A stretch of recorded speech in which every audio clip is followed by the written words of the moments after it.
দেশৰ প্ৰধানমন্ত্ৰী আজি অসমলৈ আহিব আৰু এই দিনটোতে আমি অসমলৈ আদৰণি জনাই দেশৰ প্ৰধানমন্ত্ৰী নৰেন্দ্ৰ মোদী ডাঙৰীয়াক আমি কেইবাটাও প্ৰশ্ন উত্থাপন কৰিব খুজিছোঁ। ভাৰতবৰ্ষৰ প্ৰধানমন্ত্ৰী নৰেন্দ্ৰ মোদী ডাঙৰীয়াই উত্তৰ পূৰ্বাঞ্চলক অষ্টলক্ষ্মী বুলি কৈছিল আৰু এ ফৰ আপেল নহয়, এ ফৰ আছাম বুলি কৈছিল।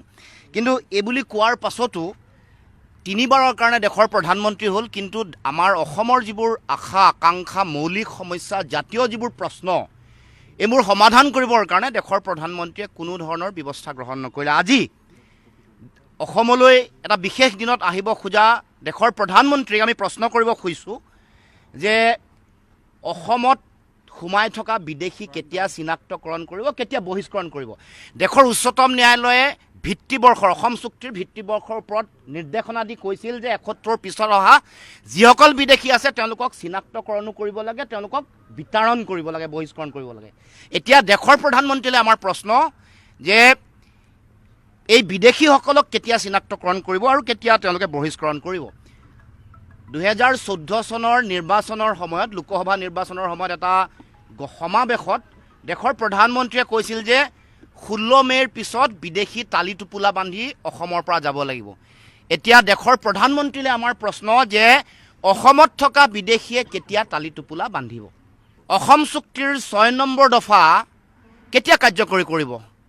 যিখন প্ৰতিবেদন ইতিমধ্যে উচ্চস্তৰীয় সমিতিয়ে প্ৰস্তুত কৰিছে, আমি দেশৰ প্ৰধানমন্ত্ৰীলৈ আমি প্ৰশ্ন কৰিব খুজিছোঁ এই প্ৰতিবেদনখন তেওঁলোকে গ্ৰহণ কৰিলেনে, তেওঁলোকৰ হাতত পৰিছেনে। তেওঁলোকৰ কেন্দ্ৰীয় গৃহ মন্ত্ৰণালয়ৰ যিগৰাকী যুটীয়া সচিব সেই সময়ত সমিতিখনৰ সদস্য সচিব সত্যেন্দ্ৰ গাৰ্গে কিয় এই প্ৰতিবেদনত স্বাক্ষৰ নকৰিলে, চহী কিয় নকৰিলে, দেশৰ প্ৰধানমন্ত্ৰীক আমি প্ৰশ্ন কৰিব খুজিছোঁ। কাৰণ দেশৰ গৃহমন্ত্ৰী অমিত শ্বাহে ৰাজ্যসভাৰ মজিয়াত ২০১৯ চনৰ ১১ ডিচেম্বৰত কৈছিলে যে প্ৰতিবেদনখন দিয়াৰ লগে লগে এসপ্তাহৰ ভিতৰত দাড়ি কমাসহ কাৰ্যকৰী কৰিবৰ কাৰণে তেওঁলোকে ব্যৱস্থা গ্ৰহণ কৰিব। এতিয়া আমাৰ প্ৰশ্ন যে দেশৰ প্ৰধানমন্ত্ৰীয়ে অসমক কেতিয়া সাংবিধানিক ৰক্ষা কৱচ দিব। কাৰণ সমিতিখনত এই ব্যৱস্থাসমূহ কৈছিল যে স্থানীয় নিকায় বিধানসভা লোকসভাত ৮০% আসন সংৰক্ষণ, যিবোৰ সংৰক্ষিত এলেকা আছে তাৰমানে ষষ্ঠ অনুসূচীৰ যিবোৰ এলেকা যিবোৰ আছে বা যিবোৰ জনজাতীয় মানুহৰ কাৰণে সংৰক্ষিত আসনক বাদ দি ৮০% আসন সংৰক্ষণৰ কথা এই প্ৰতিবেদনত উল্লেখ কৰিছে। তাৰ উপৰিও কেন্দ্ৰীয় অৰ্ধকেন্দ্ৰীয় অসমৰ চৰকাৰী চাকৰি আৰু ৰাজহুৱা খণ্ডৰ উদ্যোগত ৮০% আসন সংৰক্ষণৰ কথা আছে, অসমৰ প্ৰাৰ্থীৰ কাৰণে আসন সংৰক্ষণৰ কথা আছে। তাৰ উপৰিও ব্যক্তিগত খণ্ড আৰু পাব্লিক প্ৰাইভেট পাৰ্টনাৰশ্বিপ মোডত থকা যিবোৰ চাকৰি বাকৰি তাত ৭০%, তাত আমাৰ স্থানীয় যুৱক যুৱতীৰ তাত চাকৰিৰ কথা উল্লেখ আছে। এইবোৰ কেতিয়া অসমৰ ৰাইজক দিব, প্ৰধানমন্ত্ৰীক প্ৰশ্ন কৰিব খুজিছোঁ। ইনাৰ লাইন পাৰ্মিটৰ ব্যৱস্থা কেতিয়া কৰিব, অসমীয়া ভাষাক অগ্ৰাধিকাৰ ভিত্তিত চাকৰি নিযুক্তিৰ ইয়াত প্ৰতিশ্ৰুতি আছিল, এইবোৰ কেতিয়া পালন কৰিব, ভাৰতবৰ্ষৰ প্ৰধানমন্ত্ৰীক প্ৰশ্ন কৰিব খুজিছোঁ। বান গৰাখহনীয়া সমস্যাৰ স্থায়ী সমাধান কৰিম বুলি দেশৰ প্ৰধানমন্ত্ৰীয়ে ২০১৪ চনৰ ৮ ফেব্ৰুৱাৰীত আমাৰ খানাপাৰাত হোৱা মহাজাগৰণ ৰেলীত প্ৰধানমন্ত্ৰীয়ে প্ৰতিশ্ৰুতি দিছিল, কৈছিল যে বানপানী গৰাখহনীয়াৰ স্থায়ী সমাধান কৰিব, ৰাষ্ট্ৰীয় সমস্যা হিচাপে সমাধান কৰিবৰ কাৰণে বিশেষ ব্যৱস্থা গ্ৰহণ কৰিব। কিন্তু এতিয়া দেশৰ প্ৰধানমন্ত্ৰীলৈ প্ৰশ্ন, বানপানী আৰু গৰাখহনীয়াই অসমৰ অৰ্থনীতিৰ পৰিকাঠামো ভাঙি থান বান কৰি দিয়া এই সমস্যাটোৰ স্থায়ী সমাধান কেতিয়া কৰিব। অসমলৈ কেতিয়া আছে দিন আহিব, অসমৰ সাধাৰণ জনগণে কেতিয়া ভাল দিনৰ সন্ধান পাব, যি সময়ত খোৱা বোৱা সামগ্ৰীৰ দাম বঢ়াইছে, কৰ কাটল লগাইছে, ২৭খন টোলগেট দিব খুজিছে, ৭খন ইতিমধ্যে আছে। টোলগেট থকাৰ পাছতো ৰাষ্ট্ৰীয় ঘাইপথ ভাল নহয়, পেট্ৰল ডিজেল গেছৰ চিলিণ্ডাৰৰ দাম কেতিয়া কমিব, আমাৰ জীৱনদায়িনী ঔষধ আৰু আন ঔষধৰ দাম কেতিয়া কমিব, ঘৰ বন্ধা সামগ্ৰীৰ দাম কেতিয়া কমিব আৰু তাৰ লগে লগে মাটিৰ খাজানা কেতিয়া কমিব। দেশৰ প্ৰধানমন্ত্ৰীক আমি প্ৰশ্ন কৰিব খুজিছোঁ, তেতিয়াহে আমি পাব কাংক্ষিত আমাৰ আচ্ছা দিন আহিব। নামনি সোৱণশিৰি জলবিদ্যুৎ প্ৰকল্প সম্পৰ্কত বিজেপি দেশৰ প্ৰধানমন্ত্ৰীয়ে কিয় ইউটাৰ্ণ মাৰিলে। ২০১০ চনৰ ১৭ ছেপ্টেম্বৰত গেৰুকামুখত দেশৰ সেই সময়ৰ বিজেপি দলৰ তেওঁলোকৰ সভাপতি ৰাজনাথ সিং, বৰ্তমান প্ৰতিৰক্ষা মন্ত্ৰী ৰাজনাথ সিঙে ৰেলীত তেওঁ এটা বিশাল সমাৱেশত অংশগ্ৰহণ কৰি কৈছিল যে বৃহৎ নদী বান্ধ তেওঁলোকে বিশেষকৈ নামনি সোৱণশিৰি প্ৰকল্পত তেওঁলোকে অহাৰ লগে লগে বন্ধ কৰি দিব, ভাঙি দিব। কিন্তু এইটো সম্পৰ্কত কিয় ইউটাৰ্ণ ল'লে আৰু তেওঁলোকে কৈছিল দেশৰ প্ৰধানমন্ত্ৰীয়ে অৰুণাচলৰ পাছিঘাটৰ জনসভাত কৈছিল যে বৃহৎ নদী বান্ধৰ আমি পোষকতা নকৰোঁ, সৰু সৰু ক্ষুদ্ৰ ক্ষুদ্ৰ নদী বান্ধ যিবোৰ ৰান অফ দ্য ৰিভাৰ হ'ব সেইবোৰ নদী বান্ধহে আমি গ্ৰহণ কৰিম। গতিকে এইবোৰ প্ৰশ্ন আমি উত্থাপন কৰিছোঁ। আজিৰ এই বিশেষ দিনটোত আমাৰ চাহ জনগোষ্ঠী, অসমীয়া জাতীয় জীৱনৰ অভিন্ন অংগ চাহ জনগোষ্ঠীৰ আজি ঝুমুৰ নৃত্য প্ৰধানমন্ত্ৰীৰ আগত প্ৰদৰ্শন কৰা হ'ব। গতিকে এনে দিনটোত আমি চাহ জনগোষ্ঠীৰ যিবোৰ প্ৰতিশ্ৰুতি দিছিল তেওঁলোকৰ সমস্যা সমাধানৰ, এইবোৰ প্ৰতিশ্ৰুতি কেতিয়া পালন কৰিব প্ৰশ্ন কৰিব খুজিছোঁ। 351 টকা দিম বুলি ভিজন ডকুমেণ্টত তেওঁলোকৰ লিখা আছে। আজি বৰাক উপত্যকাত 228 টকা আৰু ব্ৰহ্মপুত্ৰ উপত্যকাত 250 টকা। আৰু এতিয়া বাগানসমূহৰ মাটি অধিগ্ৰহণ কৰি 10% মাটি তেওঁলোকে বেলেগ কাম কাজত ব্যৱহাৰ কৰিবলৈ সিদ্ধান্ত গ্ৰহণ কৰিছে, আইন প্ৰণয়ন কৰিলে।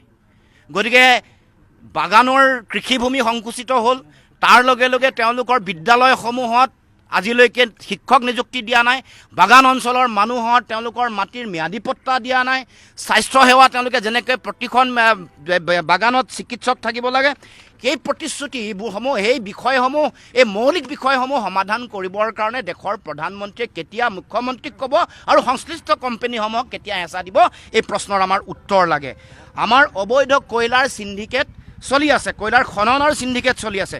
গতিকে আপোনালোকে সকলোৱে জানে যে প্ৰাঞ্জল মৰাণ নামৰ এগৰাকী ব্যক্তি মৃত্যুমুখত পৰিলে, উমৰাংচুত 10 গৰাকী মৰিলে বুলি চৰকাৰী সূত্ৰত কৈছে, কিন্তু বেচৰকাৰী সূত্ৰত 26 গৰাকী মানুহ মৰিছে। আৰু এতিয়া এই অবৈধ কয়লাৰ খননৰ ন্যায্যতা লৈ আমাৰ উচ্চ ন্যায়ালয়ে তেওঁলোকে স্বমত PIL তেওঁলোকে গ্ৰহণ কৰিছে।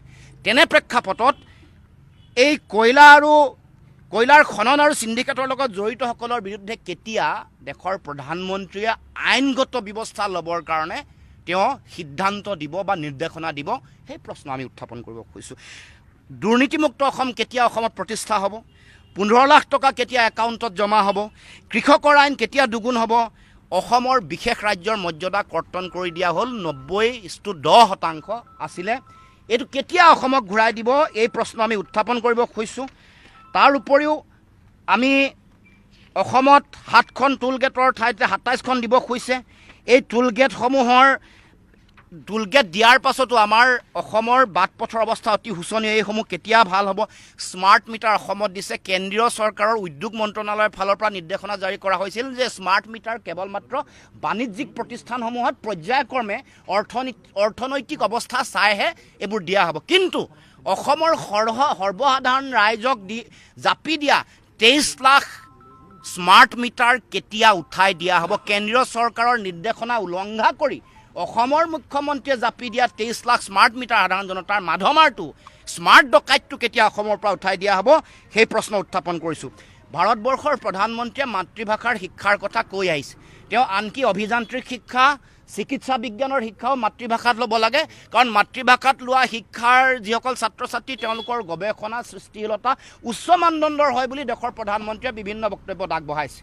আৰু তাৰ কাৰণে প্ৰতিখন ৰাজ্যত এখন ন্যূনতম মাতৃভাষাত চিকিৎসা মহাবিদ্যালয় আৰু অভিযান্ত্ৰিক মহাবিদ্যালয় হ'ব লাগে বুলিও তেওঁ ইতিমধ্যে নীতি এটা তৈয়াৰ কৰিছে। কৰাৰ পাছতো অসমত মাতৃভাষাৰ মাধ্যমৰ বিদ্যালয়সমূহ যে ধ্বংসৰ গৰাহলৈ গৈ আছে, 8000খন মাতৃভাষাৰ মাধ্যমৰ বিদ্যালয় যে মৃত্যুমুখত পৰিছে, সেইবোৰ পুনৰুদ্ধাৰ কৰিবৰ কাৰণে মাতৃভাষাৰ মাধ্যমৰ বিদ্যালয়সমূহৰ ধ্বংসযজ্ঞ কেতিয়া নিয়ন্ত্ৰণ কৰিব, সেই প্ৰশ্নৰ উত্তৰ অসমৰ ৰাইজক লাগে। গতিকে দেশৰ প্ৰধানমন্ত্ৰী অসমলৈ আহিছে, আদৰণি জনায়ো পৰম দুখ, ক্ষোভ আৰু আমি ব্যথাৰে নিজকে দেশৰ আটাইতকৈ শক্তিশালী প্ৰধানমন্ত্ৰী বুলি কোৱা জাহিৰ কৰা প্ৰধানমন্ত্ৰী ডাঙৰীয়াৰ এই জাতীয় মৌলিক প্ৰশ্নসমূহ উত্থাপন কৰি ইয়াৰ উত্তৰ আমি বিনয়েৰে বিচাৰিছোঁ। আৰু যদি তেওঁ অসমলৈ আহি এই মৌলিক প্ৰশ্নসমূহৰ যদি উত্তৰ নিদিয়ে, তেতিয়া ভাবিম যে আচলতে এ ফৰ আছাম বুলি কোৱা কথাটোৰ কোনো যুক্তিযুক্ততা নাই, এইটো এটা নিৰ্বাচনী কেৱল মাত্ৰ শ্লোগানহে আছিল।